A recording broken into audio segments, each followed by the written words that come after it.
Saat ini aksi damai bela Palestina masih terus berlangsung karena memang menurut jadwal ini akan dilaksanakan dengan long march dari Monas ke Bundaran HI, kemudian kembali lagi ke Monas yang jadwalnya ini memang berlangsung tadi sejak pukul 6 waktu Indonesia Barat sejak pagi hari tadi sampai dengan pukul 10 waktu Indonesia Barat. Aksi damai bela Palestina ini diikuti oleh lintas elemen masyarakat, lintas agama, dan juga tadi dihadiri sejumlah tokoh. Tadi kita melihat ada Menteri Agama Yakut Khalil Qomas, kemudian juga ada Menteri Luar Negeri Retno Marsudi yang bahkan tadi juga membacakan puisi. Lalu juga ada Menko PMK Muhadjir Effendi, lalu ada Ketua DPR RI Puan Maharani. Dan juga ada mantan Wakil Presiden Yusuf Kala. Dan saat ini saudara, kita sudah bersama dengan Guru Besar Hukum Internasional Fakultas Hukum Universitas Indonesia, yakni Hikmahanto Juwana, secara daring. Selamat pagi, Prof. Hikmahanto Juwana. Selamat pagi, apa kabar? Sehat ya? Sehat, Alhamdulillah. Prof, tadi kita sudah melihat bagaimana masa aksi damai bela Palestina ini begitu ramai, begitu memadati kawasan Monas, bahkan mereka melakukan long march begitu ke Bundaran HI sebagai bentuk dukungan. Dari pandangan Anda, Prof, seberapa besar ini akan membuahkan hasil atau apa tanggapan Anda terkait dengan aksi yang dilaksanakan pada hari ini? Ya, sebenarnya dalam situasi seperti sekarang, sebenarnya tidak begitu relevan kalau kita perdebatkan seberapa signifikan ya. Karena apapun upaya yang kita lakukan, termasuk negara-negara lain, apakah melalui pemerintah, apakah melalui masyarakatnya, itu sangat-sangat berarti bagi rakyat Palestina, terutama yang sipil, yang anak-anak, yang orang tua, yang perempuan, yang tidak pernah taken untuk berperang dan mati. Ya, jadi ini sangat-sangat penting. Kita tahu bahwa pemerintah sudah melakukan segala daya upaya untuk Israel menghentikan serangan terhadap rakyat Palestina di Gaza. Kita tahu Ibu Menlu sudah pergi ke PBB, sudah berbicara di Dewan Keamanan PBB, sudah berbicara di Majelis Umum PBB, bahkan di Majelis Umum PBB kita juga ikut menyetujui lahirnya resolusi yang meminta Israel untuk menghentikan serangan.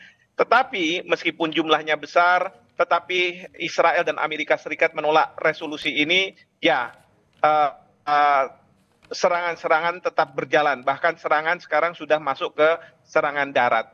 Nah, yang sekarang dibutuhkan memang kita harus berupaya untuk memperlihatkan kepada dunia bahwa Indonesia juga punya concern terhadap rakyat Palestina yang tidak berdosa, yang tanahnya diambil oleh Israel.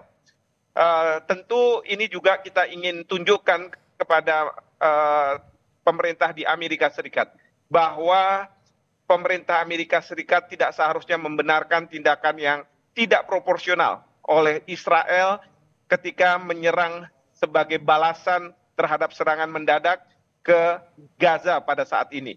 Karena ini tidak proporsional, sudah menyerang rakyat sipil dan kemudian juga rumah-rumah sakit, bahkan juga rumah ibadah. Meskipun bagi Israel mereka mengatakan bahwa para pejuang Hamas mereka mencari perlindungan dari rumah-rumah ibadah dan rumah sakit. Kalau memang mencari perlindungan harus dicari satu persatu dan tidak bisa dilakukan bombardir dengan melakukan serangan udara. Harusnya sudah serangan darat. Jadi jangan sampai di dalam peperangan ini tidak dibedakan antara yang namanya kombatan dan non kombatan. Karena kalau sudah seperti itu sebenarnya sudah melanggar hukum internasional. Dan para pejabat di Israel bisa dituduh melakukan pelanggaran HAM berat. Tapi kita tahu bahwa dalam masyarakat internasional yang berlaku adalah hukum rimba, yaitu siapa yang kuat dialah yang menang. Nah ini kalau misalnya Israel terus-menerus didukung oleh Amerika Serikat, maka Israel merasa di atas angin karena Amerika Serikat kita tahu adalah negara yang sangat kuat, yang tidak bisa ditandingi. Tetapi ingat, ya sekuat-kuat sebuah negara, kalau mereka berhadapan dengan people's power, ya, maka bisa juga tumbang. Nah, oleh karena itu, apa yang kita lakukan di Indonesia dengan masyarakat turun, bahkan tokoh turun, menteri turun, itu menunjukkan bahwa kita tidak ingin rakyat Palestina terus-menerus menjadi korban dari kebrutalan dari Israel. Bahkan tindakan Israel ini bisa dianggap sebagai suatu tindakan genosida, seolah-olah mau menghilangkan rakyat Palestina. Bahkan juga mereka telah melanggar berbagai macam resolusi PBB yang sebenarnya tidak boleh mereka mengambil tanah dari rakyat Palestina yang sudah tidak besar lagi.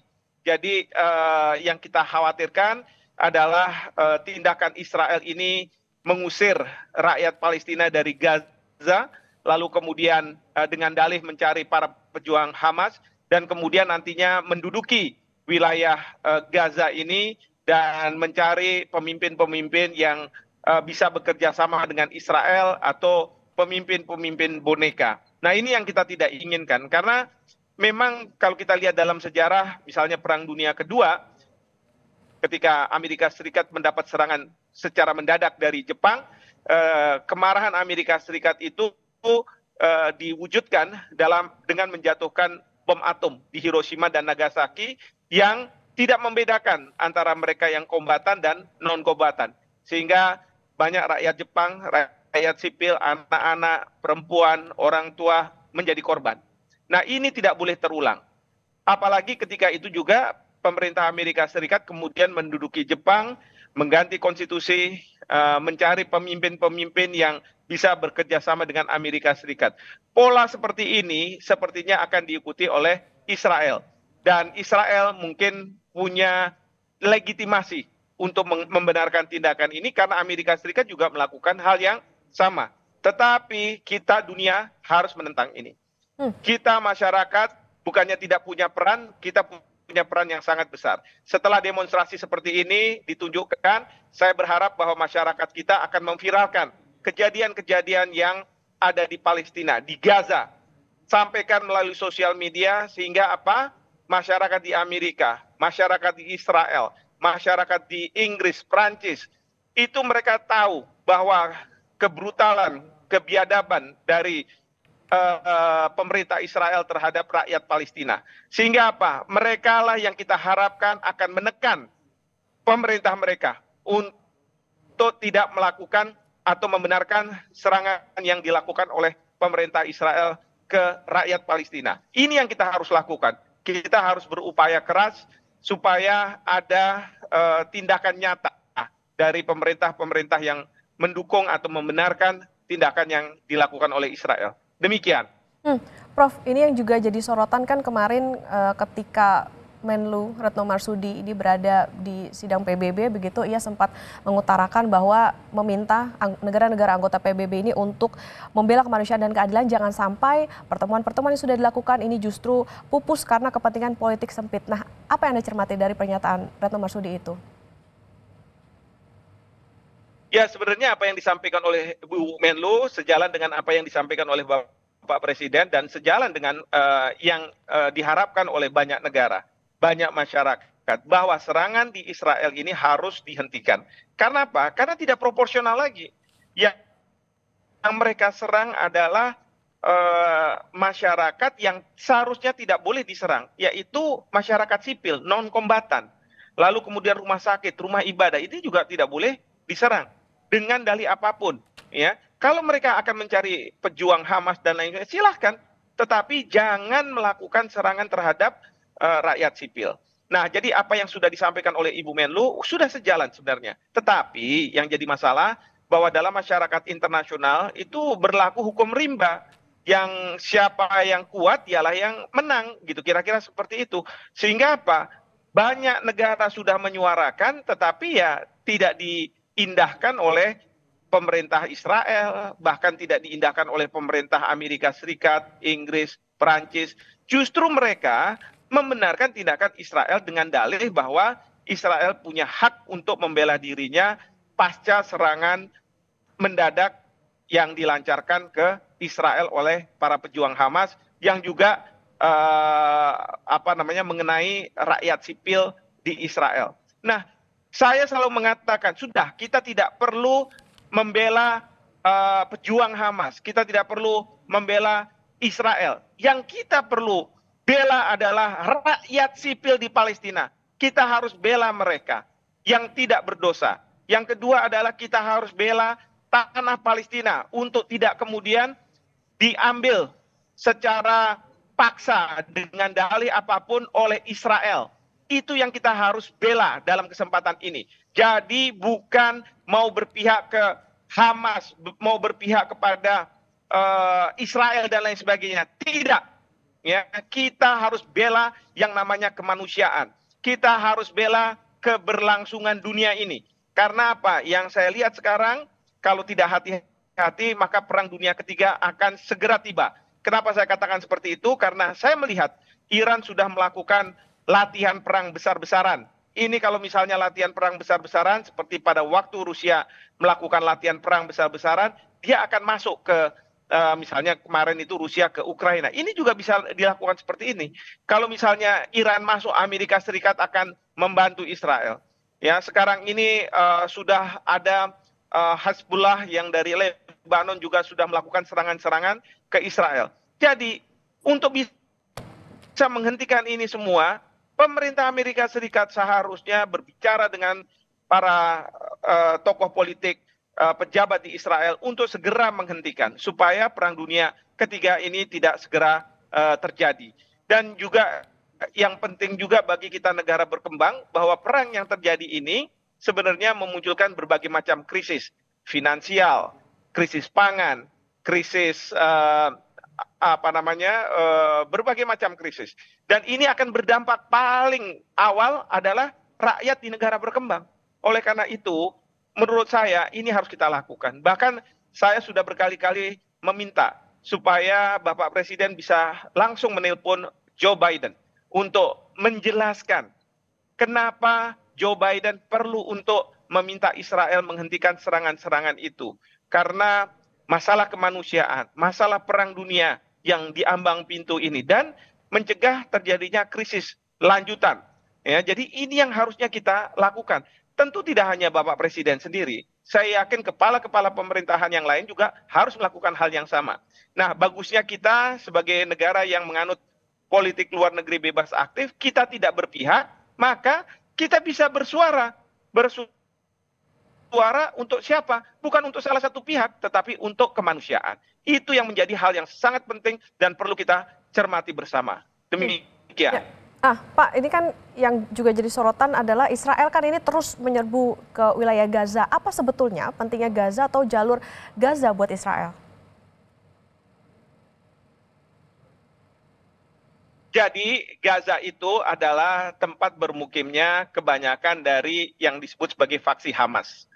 Hamas ini berbeda dengan Fatah yang ada di tepi barat. Berbeda dalam memperjuangkan negara Palestina yang merdeka. Bagi Fatah, negara Palestina yang merdeka itu bisa saja berdampingan dengan negara Israel yang merdeka. Tapi bagi Hamas, yang namanya Palestina merdeka adalah Israel harus nyah dari tanah Palestina.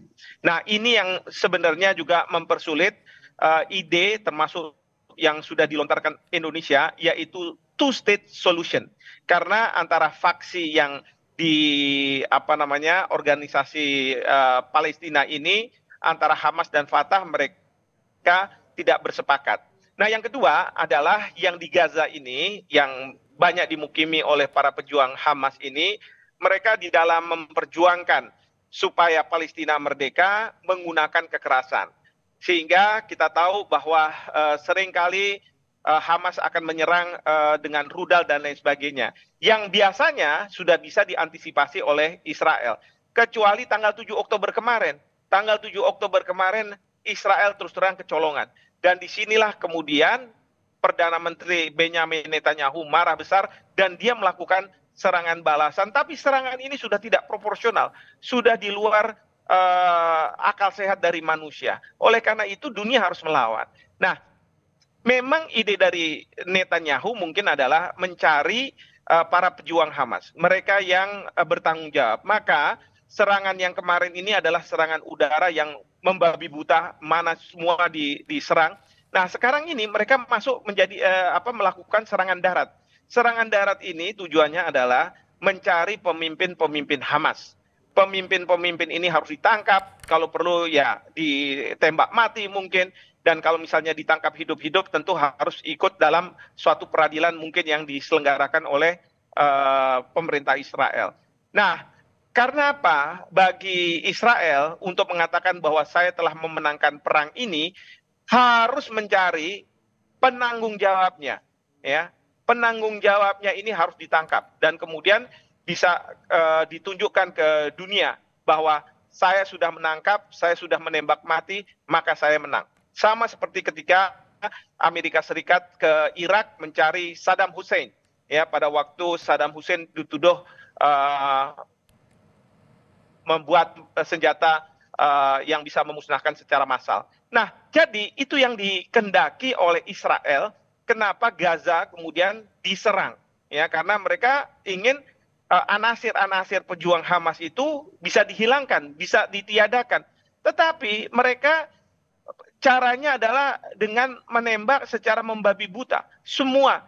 Karena mungkin saja para pejuang Hamas ini mereka tidak menggunakan seragam, sehingga mereka menggunakan pakaian biasa kayak orang-orang biasa, dan bagi Israel dia punya alasan untuk menyerang rakyat sipil. Yang kedua, bagi Israel mungkin mereka mengatakan bahwa para pejuang Hamas ini menggunakan rakyat sipil untuk tamengnya mereka.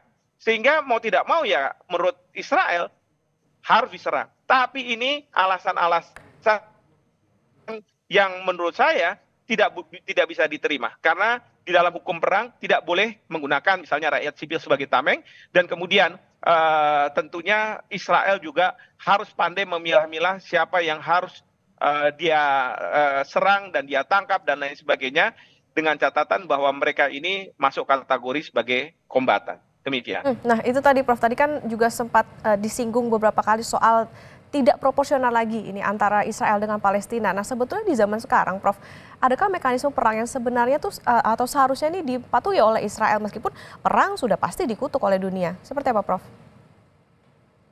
Ya, ini yang jadi masalah karena seperti tadi saya katakan, dalam masyarakat internasional, hukum internasional itu hanya sebagai alat legitimasi, alat pembenar suatu tindakan dari suatu negara, tetapi bukan sebagai aturan yang mereka harus patuhi. Dan banyak negara yang memang tidak mematuhi hukum internasional. Yang mereka patuhi adalah hukum rimba, yaitu siapa yang kuat dialah yang menang. Sehingga apa? Israel merasa bahwa dia bisa melakukan tindakan yang di luar kriteria norma yang diatur dalam hukum internasional, hukum humanitar internasional, ya. Sepanjang ya dia kuat dan tidak ada negara yang berani melawan. Sekarang ini kalau misalnya Israel melakukan serangan-serangan ini, sebenarnya bukannya dunia tidak bisa membalas serangan Israel ini, bisa. Tetapi masalahnya Israel ada Amerika Serikat di belakangnya, dan kita sudah tahu bahwa Joe Biden sudah mengerahkan kapal induk dari Amerika Serikat untuk berada di daerah konflik, sehingga walaupun mereka tidak akan membantu Israel dalam menyerang pejuang Hamas, tetapi mereka akan siap ketika Iran ikut campur dalam perang ini dan melawan Israel. Nah, nanti Amerika Serikat lah yang akan masuk. Sekali lagi, di sini menunjukkan bahwa kalau misalnya sebuah negara sangat kuat, sangat powerful dengan militernya, maka mereka bisa mengabaikan berbagai ketentuan hukum internasional. Perang Dunia Kedua sudah menunjukkan Amerika Serikat menjatuhkan bom atom di Hiroshima dan Nagasaki. Apakah tidak melanggar hukum perang internasional? Melanggar. Tapi apakah ada pihak yang diadili? Tidak ada. Karena apa? Amerika pada waktu itu sebagai negara yang menang perang. Nah, ini yang jadi permasalahan yang kita hadapi pada saat sekarang ini. Baik. Terima kasih Prof. Hikmahanto Juwana, Guru Besar Hukum Internasional dari Universitas Indonesia atas pemahamannya. Sehat selalu, Prof.